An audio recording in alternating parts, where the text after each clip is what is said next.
To walk away from someone you care about who cannot meet your needs is one of the bravest acts you can do.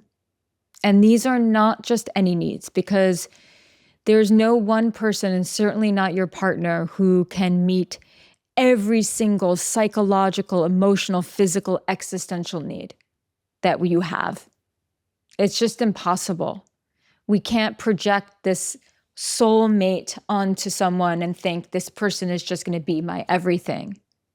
These are like the really core important needs, meaning you don't feel like you can actually live the life that you want to live with them. And it doesn't necessarily make them a bad person. In fact, it's not even about them. They could be a really good person. And that's why walking away can be so hard. You know, so many people stay in relationships that are not right for them because they're so afraid of being alone. They're afraid of losing the connection. And all of that is totally normal and natural. We are wired for connection. And we can form attachments to people because even that we don't even feel like they're right for us.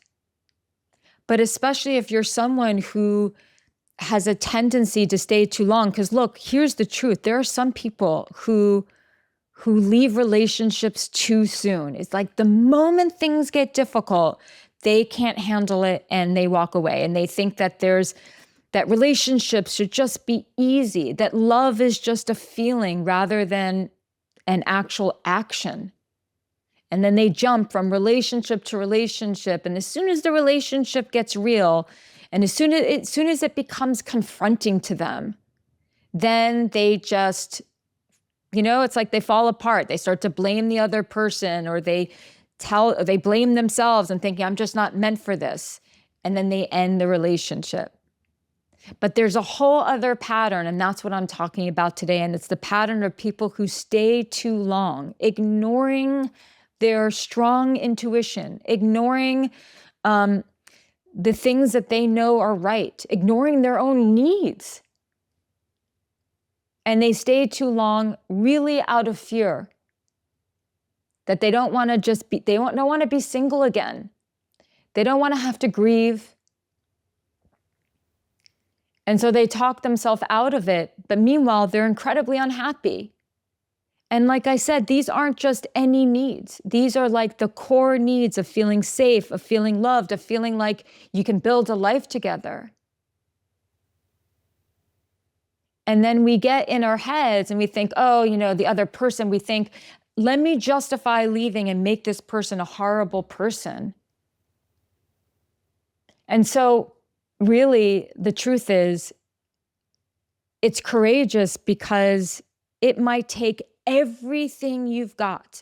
You have to muster that courage inside of you to walk away from someone and a relationship that you know is not right. And by the way, by walking away, you're doing them a favor as well. Because some people, they stay together for all the wrong reasons. And this is honestly what it means to choose yourself. It just means recommitting yourself to the life that you know you must lead. And it's getting really honest with yourself and being able to finally admit that the life that you're meant to lead can't be done if you're in a relationship with this person. And of course, this has to be after you've communicated, after hard conversations. But at some point, you just have to be really honest with yourself and with the other person and be brave and face the unknown and face the getting back out there again. That kind of courage will always reward you. So sometimes staying in the relationship and working on it, that is the bravest thing you can do. But when your habit is to stay too long and you know this is wrong, it is an act of true bravery and courage to walk away.